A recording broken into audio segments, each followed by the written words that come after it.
The good folks at Comics for Fun and Profit have been doing 2 episodes a week for quite some time now, and it's all thanks to, first of all, Jason, and second of all, our patrons who allow us to add the space on our server, broadcast more, store more, share more with you, the listeners. I'm envious of those of you who have unlimited storage and media server capabilities. We pay for ours here at the C4 FAP. It ain't cheap. We thank you so much for those of you who go to patreon.com/comicsfunprofit and contribute at any level to say thanks, to say, I want to be a part of your Slack channel conversations. I want to get exclusives. I want to get early access. I want to get ad-free access. I want to get swag. I want to get some free stuff. Whatever your reasoning is, we appreciate it at any level because it does make a difference. So from the bottom of Kyle and I and Jason's heart, thank you for contributing. Aloha! It's Jason from Hawaii. Welcome to a special edition of the Comics for Fun and Profit podcast.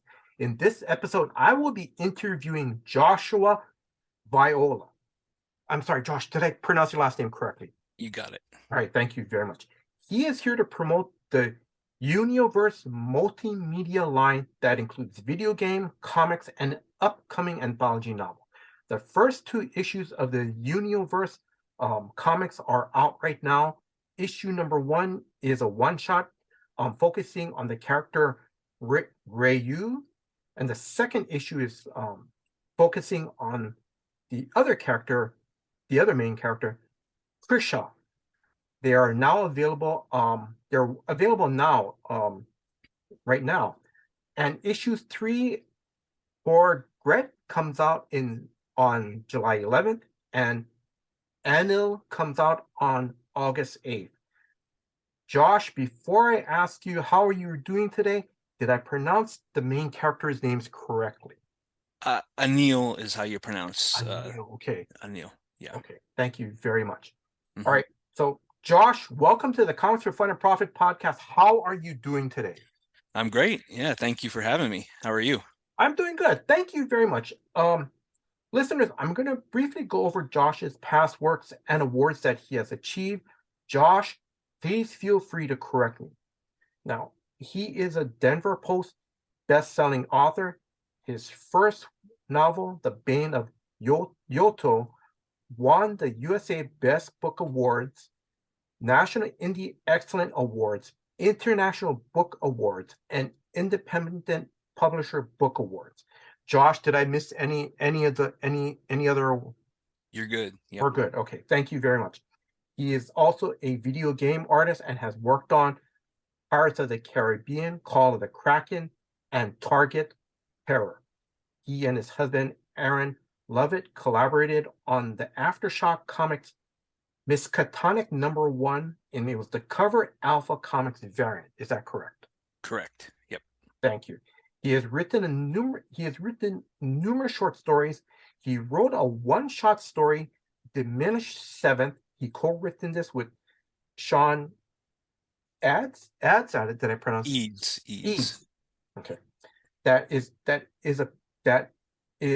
has appeared in Classic Monsters Unleashed. Now, this anthology was edited by a friend of the show, James Aquilone.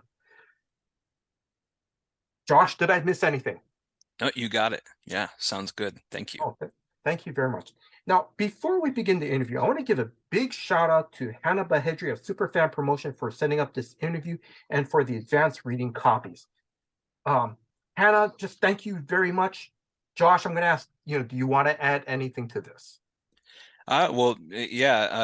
Thanks for having us and talking about it. And again, thank you to Hannah and Superfan Promotions. They've been great to work with. Yes, they are. They really are. And again, Hannah, thank you very much for all your work behind the scenes and setting out PR material and even working out our schedules, trying to set up interviews. So Hannah, thank you very much. Now, Josh, where can listeners follow you on social media? They can follow me. I own Hex Publishers. That's the publishing company putting the comics out. So they can follow at Hex Publishers on Twitter and Hex Publishers on Facebook. And then, of course, hexpublishers.com on the web. And that's publishers, not publishing. The biggest mistake of my life was not doing publishing. I'm going to ask, please feel free to promote your website. Like, what do you have available on your website? Yeah, Hex. Obviously we're putting out the Unio comics as well as the anthology that's coming out later this summer. But Hex is known for anthologies primarily. So themed anthologies in science fiction, fantasy, and I've published quite a few, fairly recognizable authors: Kevin J. Anderson, Stephen Graham Jones, Steve Rasnick Tim. The list really goes on. But there are a number of anthologies there, and we also have standalone novels and other comics. So there's a wide, array of genre fiction, you could say. Oh, all right. Thank you very much. Now, listeners, before I start asking Josh questions, I'm going to let you guys know I do not play video games because, as I told Josh before we started, I just don't have time for them. I don't. And I'm going to say, Josh, trust me. If I had time, I would play them. I would try to play this video game. I really would. No worries. So Josh and even listeners, please bear with me with some of my questions when I talk to him about the video game segment of the Unioverse. Now, if you don't mind, I would like to start off with the origins of the Unioverse. What is the Unioverse about? So the Unioverse is a new science fiction saga that Random Games developed, and that is led by Brent Friedman, the narrative director. Brent is really experienced storyteller. He's been in pretty much everything. I would assume that your listeners have touched a little bit of what he's done. He was the writer on Star Wars, the Clone Wars TV show, Halo 4, Call of Duty, a vast array of projects. So Brent led that. The Unioverse, though, is about the quick version is in the near future on Earth or on Mars, humanity has discovered this ancient technology, alien tech, and they activate it accidentally. And what happens is the person that we call the brave traveler, the astronaut, the human astronaut, when they activate this technology, he ends up on a space station in the middle of nowhere. He's transported there, and then what he later realizes is that he's not actually in his original body. He notices that things are a little bit different. He's been cloned. His consciousness has been transferred into a clone on a space station. And he goes about, and this is the backstory that's actually available on the Unioverse website, so unioverse.com. And by activating this technology, it reawakens this ancient alien tech. And we learn that all of these planets from across the cosmos have been seeded with this tech. And because it was turned back on, it's been off for hundreds of thousands of years. It's reconnected everything. And then fast forward 500 years later to where our comics and our video game takes place, we're now seeing this kind of galactic government that has that's run by the Merge, and they use this alien tech to allow certain planets to have access to this conscious transfer of sorts. And they control that. There's some political motivations there, and that's where we pick up on the Unioverse and we introduce our hero characters, which we're highlighting in the comic books. And they really how this plays into the video game and what the plans are for the video game as the full game is released down the road. We only have a playable demo or alpha currently. We're building out the larger video game now. But that's to give players an opportunity to see various different worlds. And because the idea that a consciousness is transferred into various types of skins or bodies, you can play a vast array of humans, aliens, whatever that may be. So that's sort of the gist of the Unioverse. It's very, a lot more complex, and there's a lot of stuff that's unraveled through the comics and later media, but that's the gist of it. Wow, that really sounds pretty cool. That It's really it's a does. fun project. Yeah, Yes, yeah. it is. Yes. And I and I'm just trying to clarify again, just for me to understand a little bit more. So right now we're in the early stages of the video game, right? Like you have a demo out right now, just to for people just to Correct. sample. Yeah, the game is the demo, the alpha as we call it, is available Mhm. on the Unioverse website, so people for PC, so people can download that and play the game as Ryu. And we or Reyu. There's a we Yeah. go back and forth on how to pronounce his name. And then we will be releasing Krisha later this month. So she'll be a playable character in the alpha as well Well, later this month. that's gonna be pretty good. One of my questions, one of the off the cuff questions I'm just gonna ask for the video game. So um and correct me if I'm wrong, when the game is later in the future, when the game is all set and everything, uh will there can people join as multiple? Will it be a multiple player video game? Yeah, really the idea behind this, and just to clarify so people understand, Random Games was founded by two pretty big heavy hitters in the video game industry. So Tony Harmon, who was on the original development team for Grand Theft Auto, Mm-hmm. Crackdown, Donkey Kong Country, and then Wyeth Ridgway, who started Leviathan Games, that's done a number of licensed video games. So Pirates of the Caribbean, The Terminator, South Park. So these guys really know, the industry. So they founded Random Games with the idea for the Unioverse as really an introduction to the whole business model. It's more than just one game. I mean, it's franchise building. So Mm-hmm. the playable alpha that we have available right now kind of showcases a third person, what we would call a third person like action adventure shooter with platforming. Any gamers that are listening will know what I'm referring to there, where you're controlling your character, but we're actually building a completely different style of a video game on the site as well, which we haven't announced what that is, but Okay. completely different gameplay mechanics, and it is very focused on multiplayer. Mm-hmm. Um, so yes, the idea is actually to expand, and we're trying to pull in other developers to develop more Unioverse games so Oh, that we give them all of the art assets and the yes. content, Mm-hmm. and they can develop their own games. And Mm-hmm. we're opening that up to pretty much anybody that has the ability and the capacity to do that, whether they're smaller scale, Mm-hmm. listeners that are familiar with doing that can actually access our assets and build their own games, to larger scale studios that can, develop it. And there are certain parameters that have to be Mm-hmm. followed, but Yes. very easy access for people to build and expand the Universe. That's why, that's why that's in the title. It's about an expansive universe, and we want to unite. So that's the name behind the reason behind the name. That sounds pretty cool. Now, I know you are the creative director of this video game franchise. Now, how did your company Hex Publishers team up with Random Games? So actually, I got my start in video games. That's where uh, after college, I went to school for an emphasis on that, and I got my job actually working for Wyeth, one of the co-founders. Back, this was like early 2000s. I can't remember the exact year, Mhm.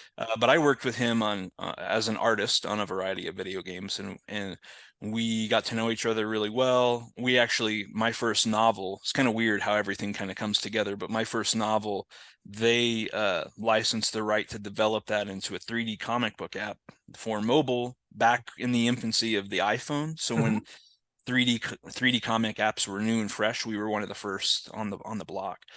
And that working experience, beyond just working with him on video games, but working on that, Mhm. we just developed a really good friendship.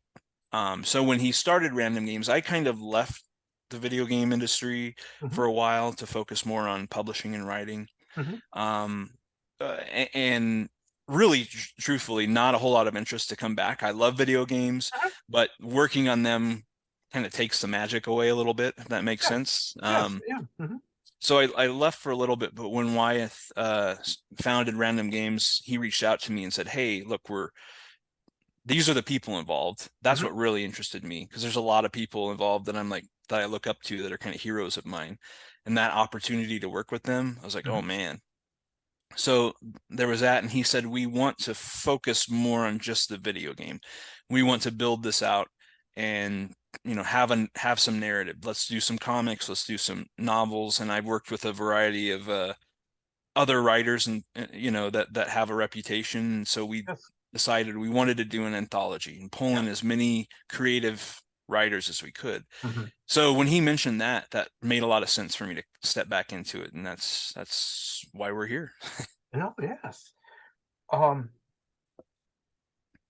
Now I know, like you said, that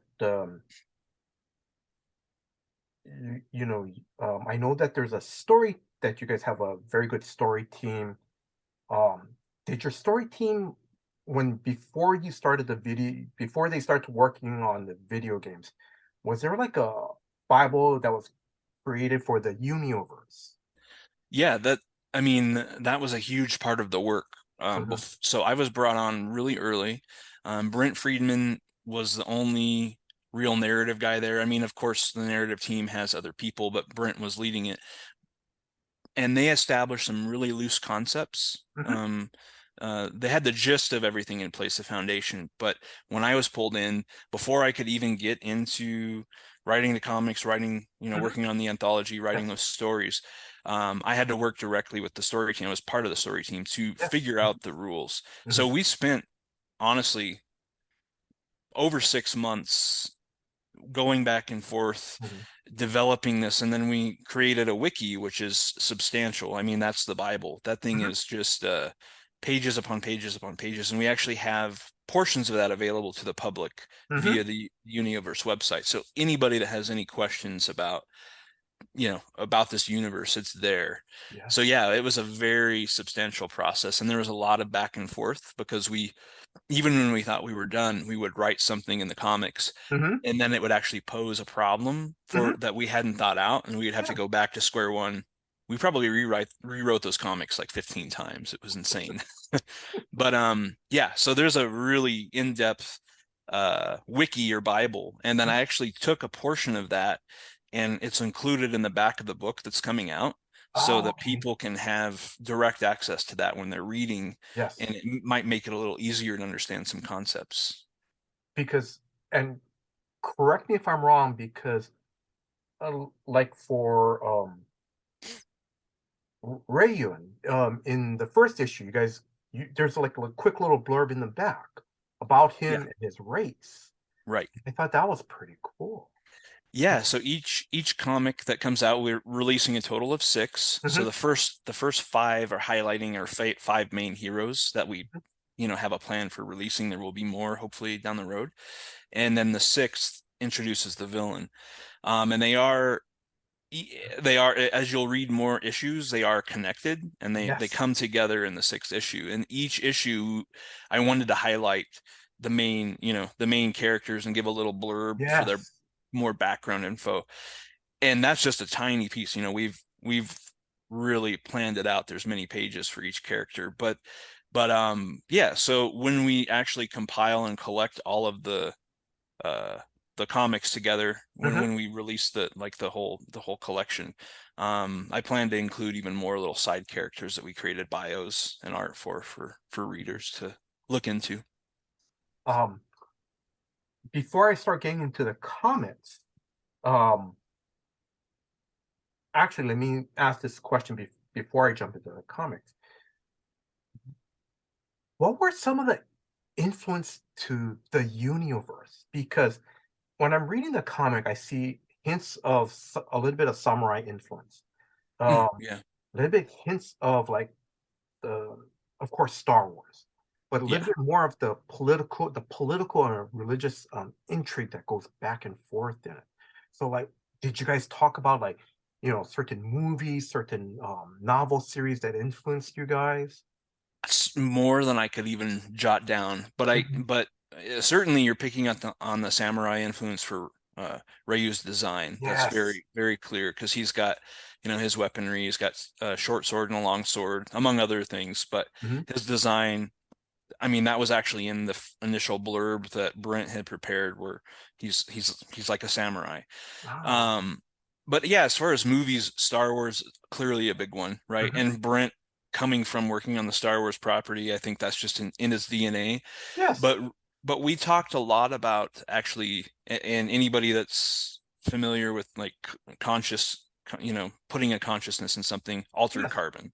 So altered carbon was a big influence, and actually more for tone, and like kind of the political complexities of things, Game of Thrones.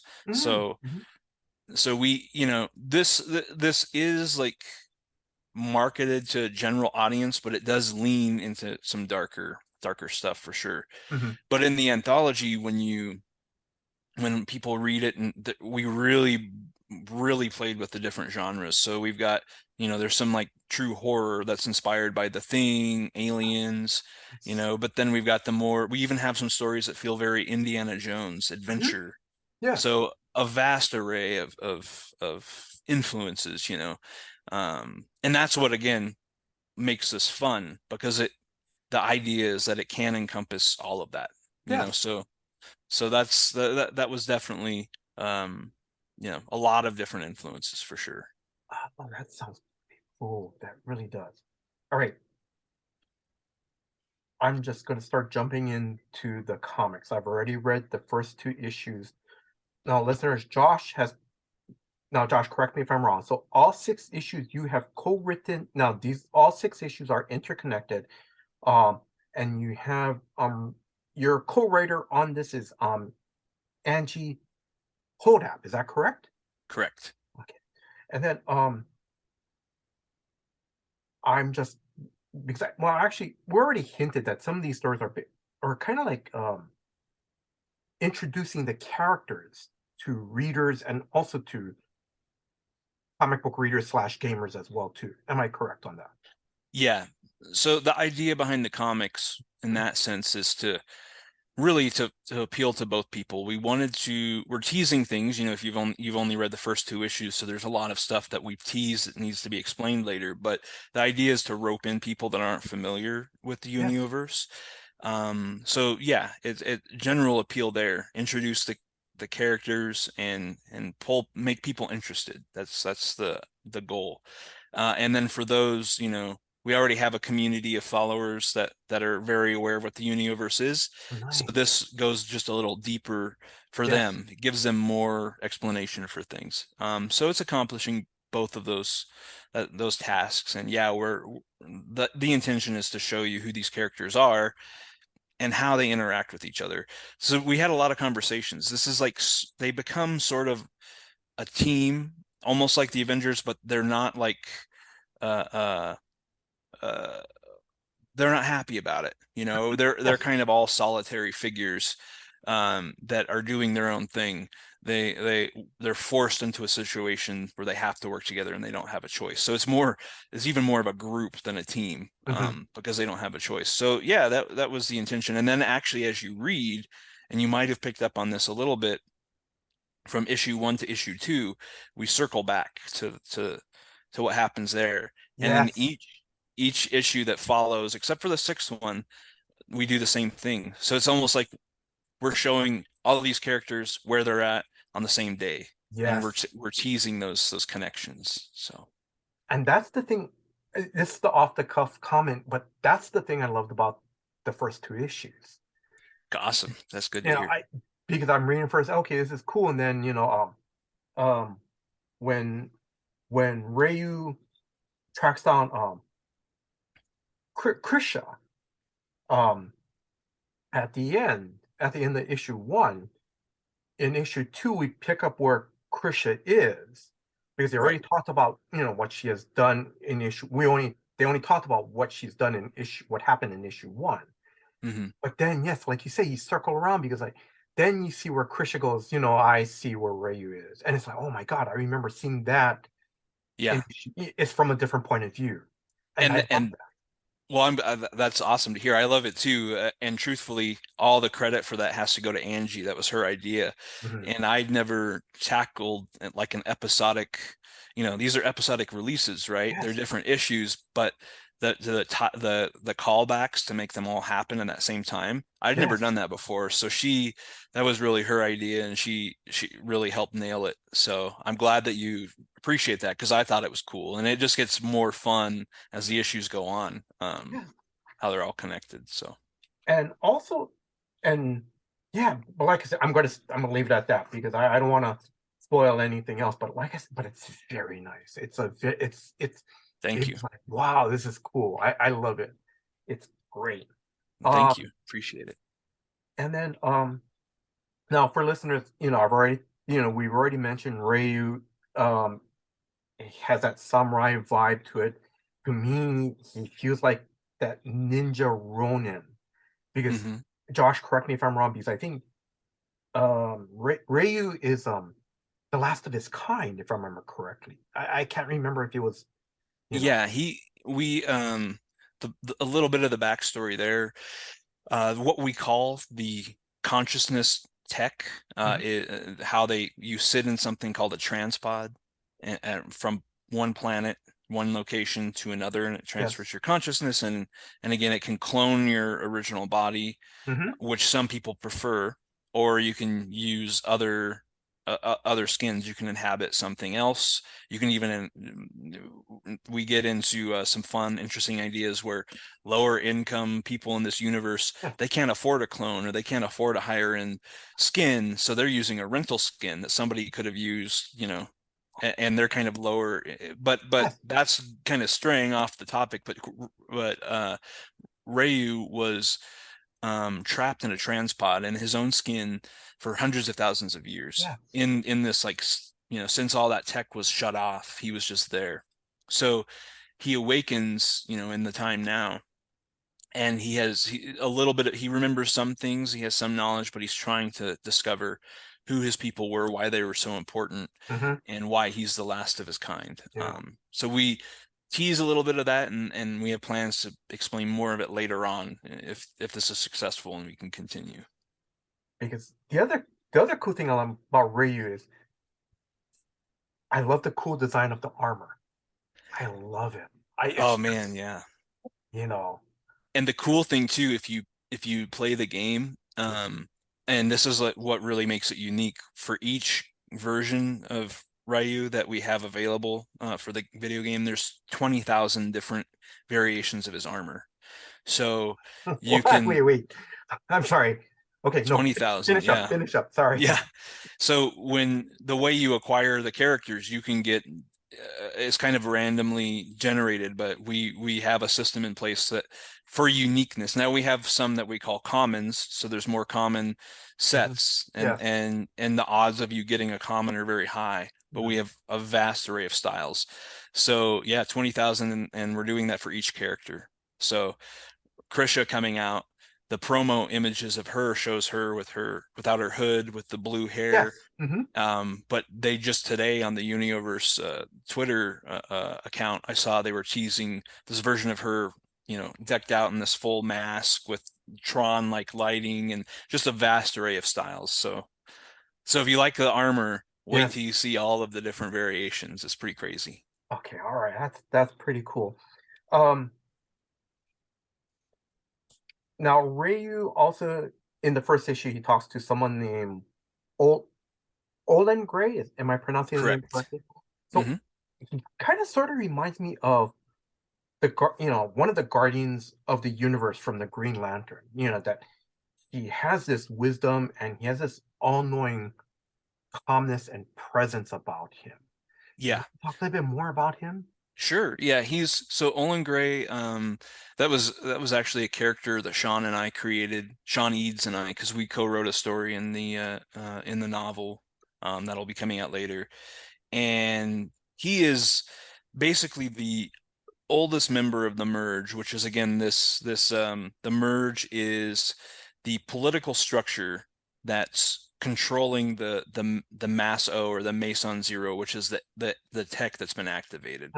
And so they formed this political system that, again, if your planet was seeded with this ancient tech and it's been turned on, then you have to adhere to a number of rules to join the merge and actually have access to using the Mass O. And so Olin Gray's the oldest one that's been on since the merge was founded, a few hundred years ago within this universe.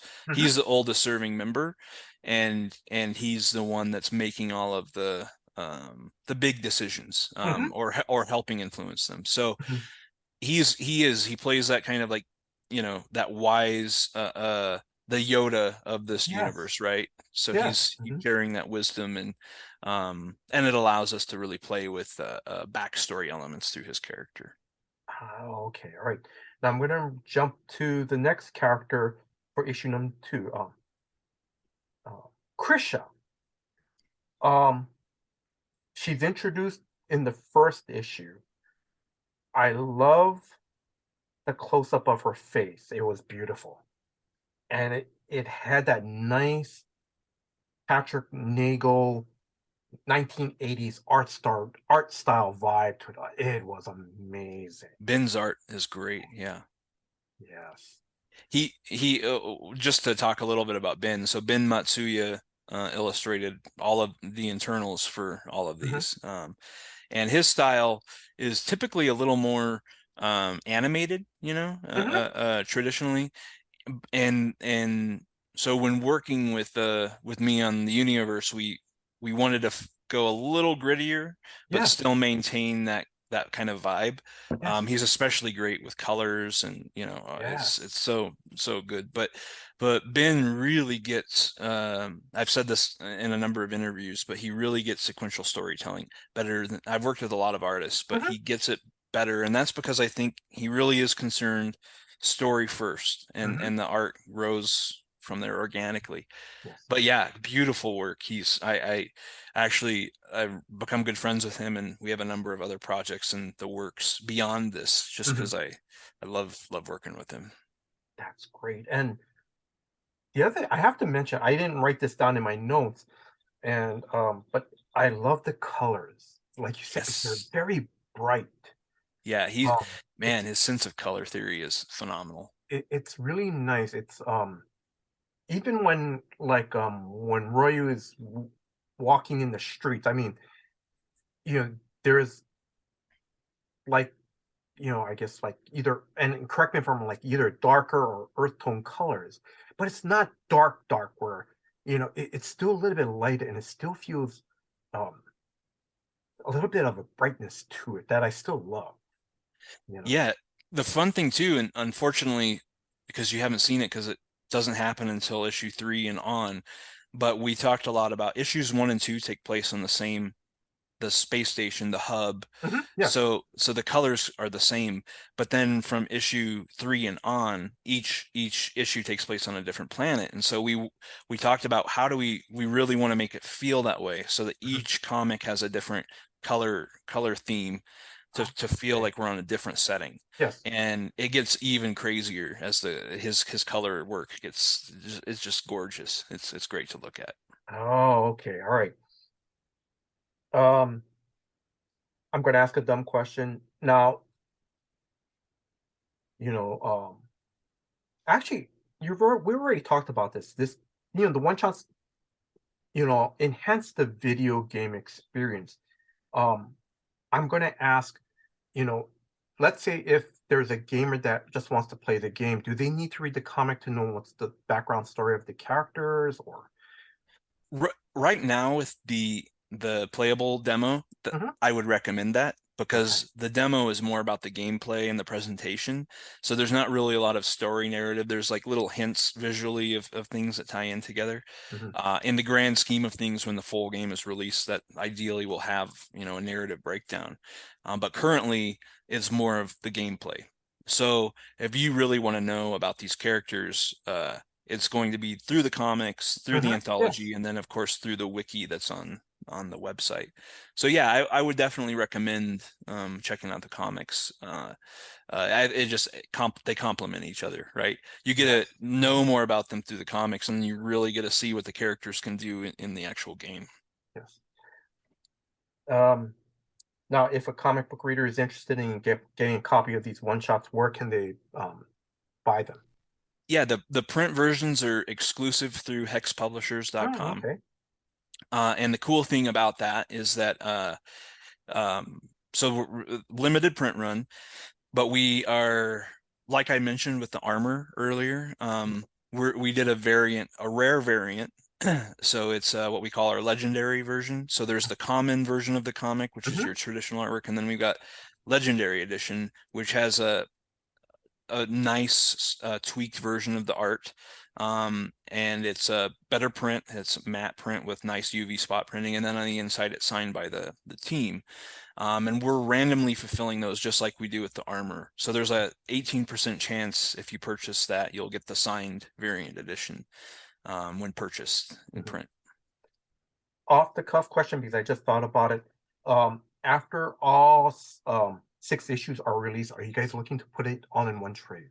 Yes. Like later in the That's definitely. And we're hoping to add. We haven't gotten there yet because we're actually finishing up the 6th and final issue, and then we'll move right into collecting that.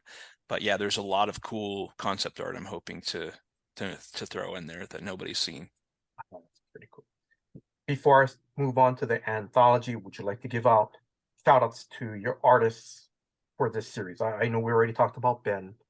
So yeah, Ben, like I said, phenomenal artist. Anybody who's unfamiliar with him should follow him because he's got a few other comics that are out there. Beautiful work. AJ Nazzaro did all of our covers. Yes. And he's equally great. AJ has he works in games primarily, so he's an artist for Overwatch, Hearthstone. He works primarily for Blizzard Entertainment, has been for some time doing artwork for him. Beautiful art. He's a good friend of mine, and we've collaborated before, so this was a great opportunity to work together again. So yeah, and then the story team was working with Angie in particular was great, but Brent Friedman, Andy Baker, the art director Ken Hall, the concept artist Stuart Jennett. Stuart's great. He worked on he's worked on so much stuff, a lot in comics, Star Citizen video game, and then of course we've got Wyeth Ridgway, who was constantly correcting us on everything during the process. But yeah, phenomenal team to work with. And then also to Aaron too, your husband, right? Yes, of course. I can't believe Aaron.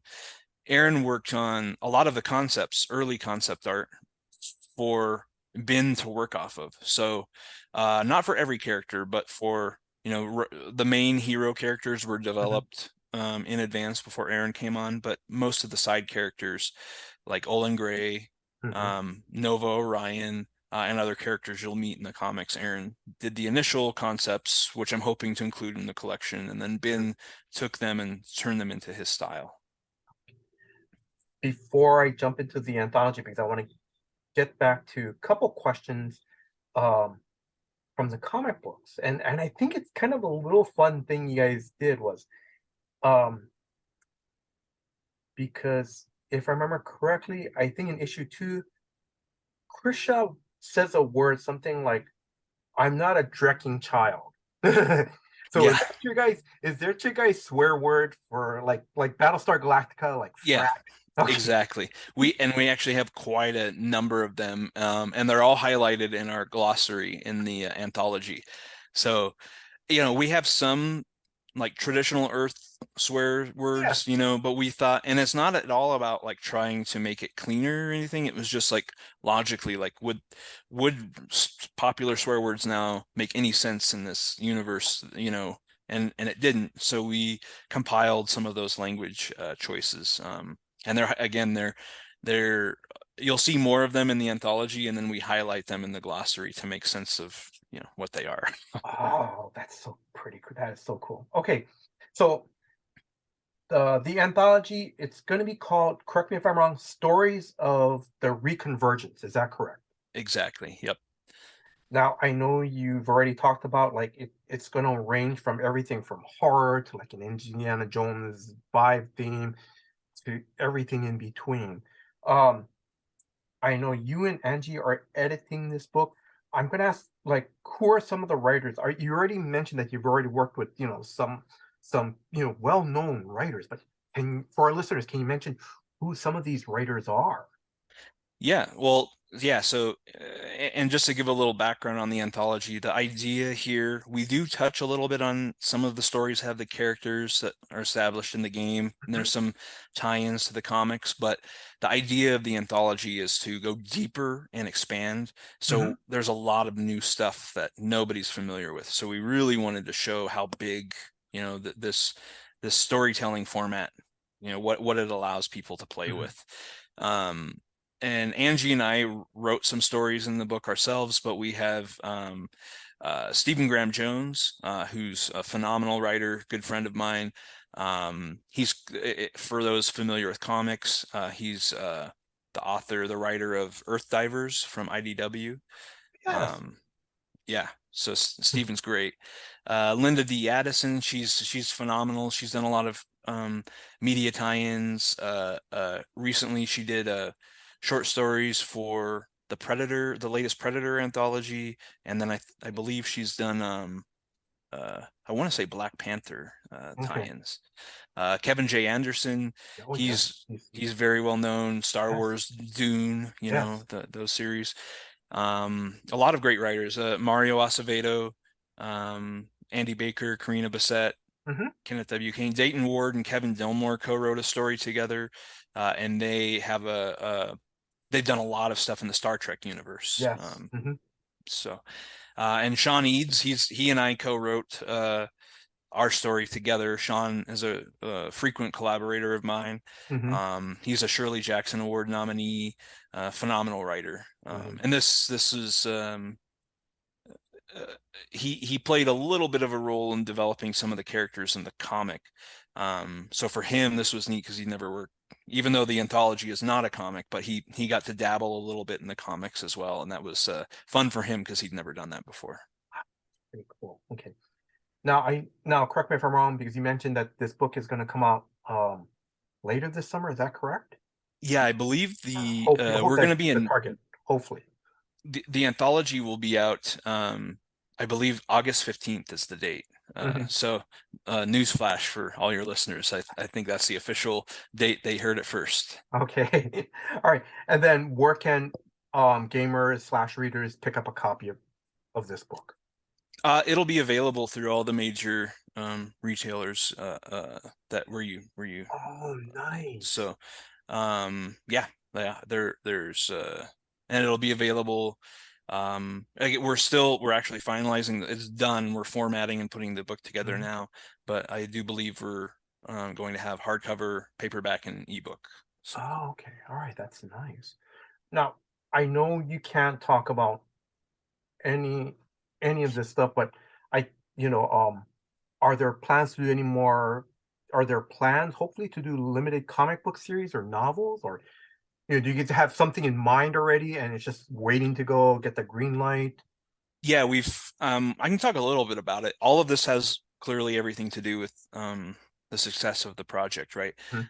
We've talked about both doing novels based specifically in some of the characters. So, this is an anthology that we have coming out. So that's, a bunch of short stories.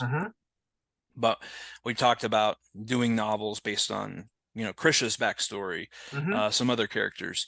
And I really want to continue this comic series. We tell a full story, but we do sort of have a cliffhanger at the end of 6, so that if we wanted to pick up on that, we could. Yes. And I already know, we've kind of mapped out where that would go, and that would be a lot of fun to realize that. So there's definitely lots of plans to move forward. We've just got to cross our fingers and hope people like it and that it's successful. So. All right. Josh, I'm slowly wrapping things up. I'm going to just change over to, I'm going to ask you some fun questions. Sure. What was one of your favorite convention moments, either as a fan or as a creator? And it can either be at a comic book convention or a gaming convention, either one. Sure. Yeah, I probably the most memorable. I'm not I've done a lot of cons, particularly I have booths and I sell, Oh, okay. product. I've actually never attended any con as just a fan, Mhm, which is unfortunate. But one year, and I'm not a big cosplayer as far as dressing up and going, but I mhm. did spend a ridiculous amount of money many years ago, and I bought a very high-end replica Ninja Turtle costume, Nice. like $6,000. It was astronomical, Mhm, but it's movie quality. It's phenomenal. And one year, this was it was before COVID, maybe 2019, Denver mhm. Comic Con. I decided to finally put it on, where I'd never done that experience before. And I had a lot of fun. I wouldn't do it again though, Ah, because that thing took forever to put on, and it was kind of gross because by the end of it, the Ninja Turtles have three yes. fingers, right? And they're huge. Each finger, like I had to put two fingers in each finger. It was Yeah. just massive. And by the end of it, I was walking and I was sloshing with sweat. Like it was all collected in the Oh, bottom of the yeah. fingers. It was Yeah. just awful, awful. But I couldn't, every like 5 steps, I was taking pictures with groups of people. And then I Nice. did some fun stuff. I laid down on the floor on the shell like I was a turtle on his back Yeah. and couldn't get up, and that got a lot of so that was a lot of fun. And but I wouldn't do it again. It was just too much work to haul that thing in and get suited up, but it was cool. But the fun thing is that you did it. You've done it. You said you've done it, and Yeah, exactly. Yeah. It was neat. It was neat seeing, so many little kids wanted to take pictures, and they just the Ninja Turtles is just, I mean, I've got Leonardo tattooed on my arm, so Mhm. a big part of my childhood. So it was kind of cool to realize that as an adult, and then see kids that are much younger than me, loving that experience too. So Off the cuff question: did you meet Kevin Eastman? I have not met him, but I have his autograph. I have multiple signatures, Hmm. but I have not met him yet. Uh, uh, Okay. I, I've been at shows where he's there. It's just the lines are too crazy. Oh, But I wish that he was there when I was wearing the costume, because I would have made sure he saw me, but oh, didn't yes. happen. Uh, okay. All right. That new Ninja Turtles movie, by the way, The Mutant Mayhem, it looks Mhm. amazing. I can't wait for that. All right. Now, have you and your family been to Hawaii? Yeah, I have been 3 times. Uh-huh. Actually, we were talking potentially about going again later this year. Have to figure Oh, it out. okay. I've got a son now. He's 10 months old. Hmm. I haven't taken a vacation since 2019. Oh, yeah. Yes. So I'm in desperate need of one. So hopefully we make our way to Maui again.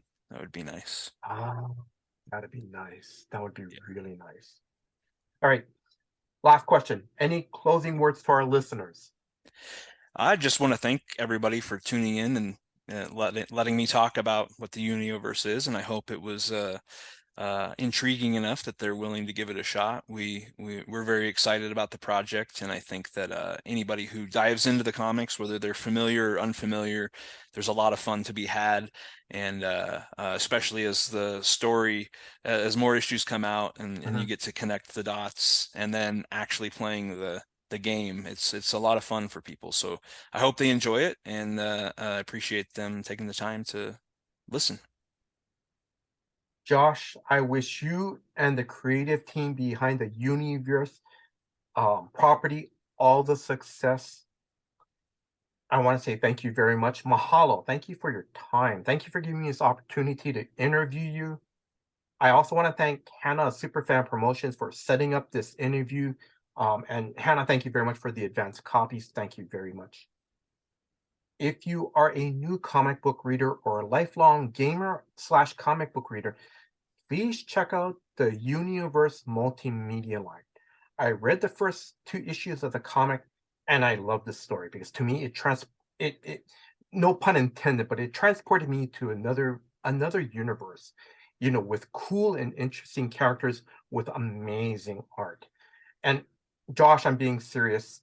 Um, when I heard about anthology novel that's going to come out later this summer. I'm definitely ordering that. I'm going to get that. Awesome. Well, thank you. Yeah. I want to thank Drew, the co-host of Comics for Fun and Profit, for putting this episode together. Drew, thank you very much for all your hard work behind the scenes. And if you are a new listener, please check out new episodes of Comics for Fun and Profit that comes out every Saturday. And I want to thank you, the listeners. Thank you very much for your time. Thank you for listening to this episode. Until next time, guys. Aloha. Aloha. Thank you. Mahalo. Our LCS is Cowabunga Comics out of Oconomowoc, Wisconsin, and their mail order company, Deep Discount Comics. And we went there, and we were actually invoice number 00001. We were the very first their very first customer, which was kind of cool. They've been nothing short of fantastic, customer service wise. Discounts, they were very close, if not the same or better than DCBS on a lot of things. Over and above, customer service wise, always taking care of us, going the extra mile, so responsive, getting instantaneous responses back to questions about things, and to the point where knowing the stuff you like and anticipating your needs and having it suggested that you might want to add this to your order already before you even have to think about it. That's kind of cool. Really quality experience. So we love working with Cowabunga and Deep Discount, and that's why they're in our show notes every single episode, and have been for hundreds and hundreds and hundreds of episodes. That we leave them there because we like them. They're cool, good people. That's why they're in there. By God, they'd tell you to, if you've got a local comic book shop that you love, stay with them, because everybody needs to support their local comic shops. But if you're looking, check them out. You can check them out in the show notes. There's plenty of ways to get a hold of them. Either get on their list, just so you can check and see what kind of FOC and pre-order stuff they have and the discounts, and they'll send it to you each month, get you on that email list. And you can check out their shop, because they have a great shop of exclusive Cowabunga variants. Amazing stuff. Yes, they've always been there for us, and we take them for granted. So there you go. Now you know.